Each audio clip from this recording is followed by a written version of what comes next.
Tapos, pina-full tank ko siya, okay na. Yung susi niya din, walang susi diyon, di ba? Yung pagsindihan dito, walang susi. Automatic umaandar to.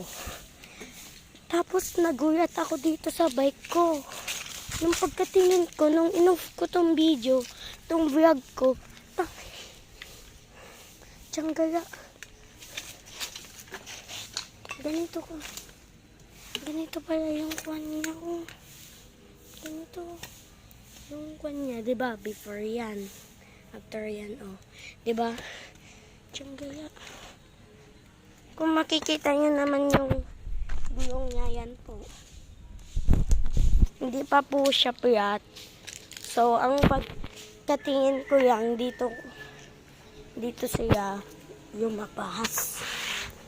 Monthly din na may voy kami for 4:30. Yan. So, abangan na lang mamayang gabi. Bye-bye. Nice.